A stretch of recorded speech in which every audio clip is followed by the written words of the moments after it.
Hello and welcome to Sioux Online.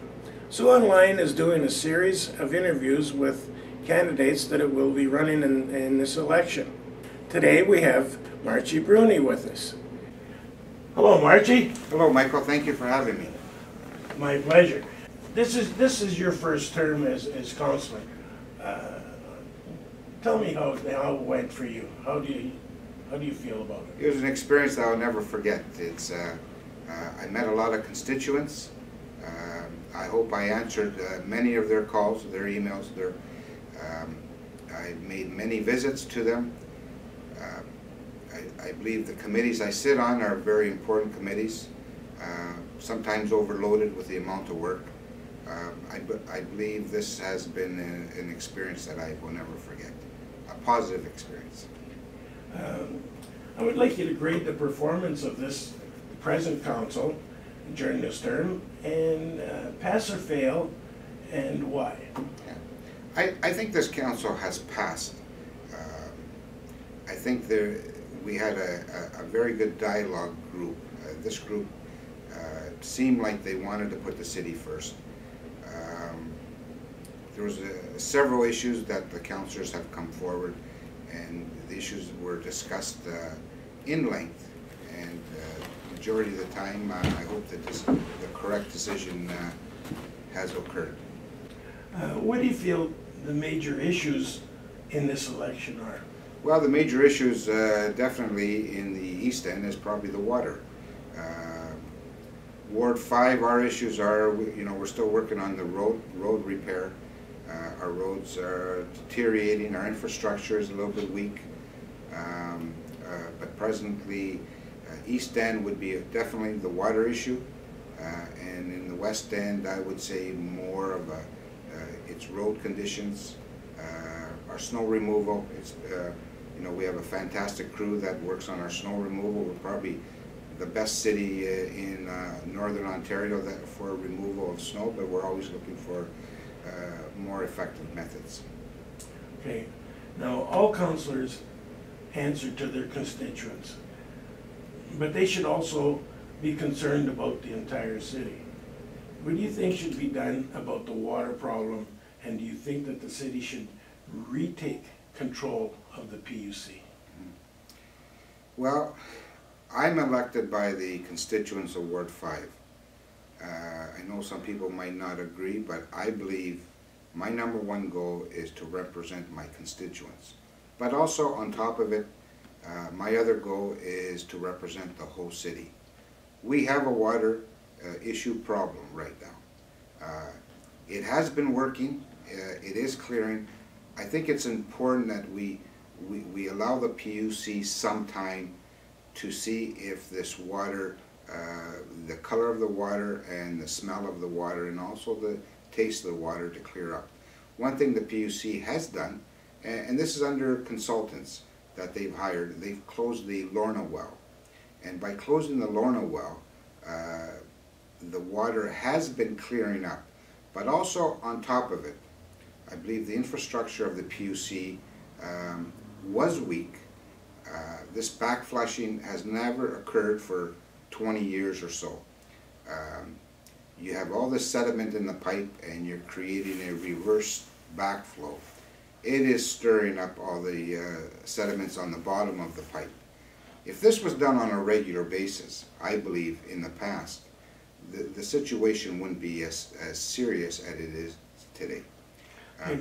But all the laws all the rules that went in for the water quality, they all went in at the same time for every single city, Northern Ontario, Southern Ontario. We were one of the first municipalities that, we were one of the last municipalities to do the changeover. Okay, but what I'm getting at is, why haven't we heard of water quality problems in other cities? Mm-hmm. It seems to me that Sault Ste. Marie is the only one that has quality problems. I think Sault Ste. Marie is one of the severe areas that has been hit with the water qualities. Other municipalities have been affected, but to my knowledge, not as severe as it has hit Ward 1 and 2. And I believe the PUC is on the right track. I wish I can say in 6 months there will not be any water problems, but that is not true. Some residents will have some water quality problems. I'm hoping the PUC does rectify this as quickly as possible.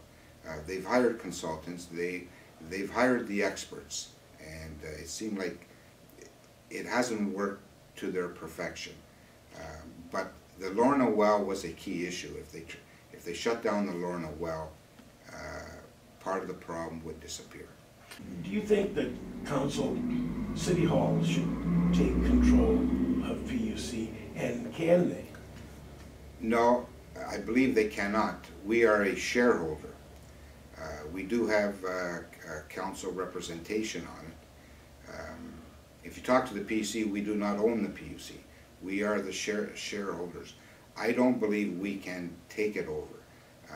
This is probably more of a legal matter, and it's something maybe I should be discussing with our legal staff at City Hall. Okay, the PUC built the Taj Mahal on Second Line, and now they're going to have to borrow millions to upgrade the electric system in the city. Do you agree with the building being built? Well, the building was being built before, basically the stamp of approval was before my term. It carried into our term, and the process started. Do I totally agree? I think some of the questions should have been asked before they decided to build this building is, how is our infrastructure? Is our infrastructure weak? Do we need to spend more money on the infrastructure?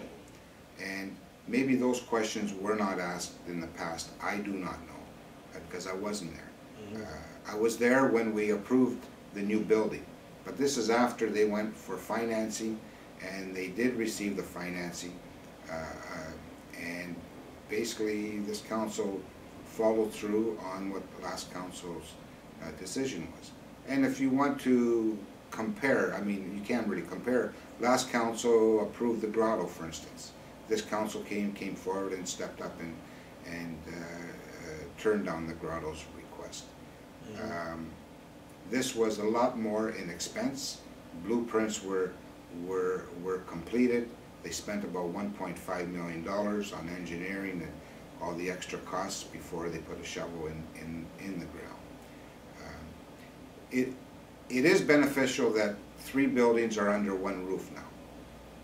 Do we spend $3, $4, $5, $7 million on repairing of the 3 buildings? I don't have that answer. But I think they should have reviewed their infrastructure to see how weak it was or how strong it was before investing this amount of money. Ward 6. They've been working with only one councillor for at least a couple of years now. Do you think Sault Ste. Marie should go to the one councillor per ward system, or stay as is? Well, I'm a believer that Sault Ste. Marie requires 2 councillors per ward, and the reason I say that is, first of all, to be a councillor, 1 councillor per ward is a full-time job. Not that 2 councillors in 1 ward is not a full-time job. I can tell you how many hours a week I spend as a councillor reviewing notes, investigating, looking at new ideas for our city. There's not enough time in the day at times. Having 1 councillor per ward would be a full-time job, and is a city ready to step up and finance this? Do we compare ourselves to Toronto? Toronto has full-time councillors. They have secretaries. They have offices. Are we going to go to that step? Personally, with the 2 council, I think representation is better. We can reach out to our constituents better. And again, as one of our opening questions was, my responsibility presently is for Ward 5, but also I do handle calls from other wards, maybe not in as much as Councillor Frank Manzo did, but there are calls that come in from other wards. So I think two councillors per ward, it works well, and especially my slogan is working together. And presently, it seems like the two councillors in Ward 5 are working well together. Would you like to say something to your constituents? Thank you, Michael. First of all, I would like to thank the constituents of Ward 5 for voting me in my last term. It has been enjoyable. I ask you for your support. If you want a councillor that is dedicated, a councillor that is honest, a councillor that will step to the plate and go on as many committees as possible, I believe it's important that you vote for myself, Councillor Marchy Bruni.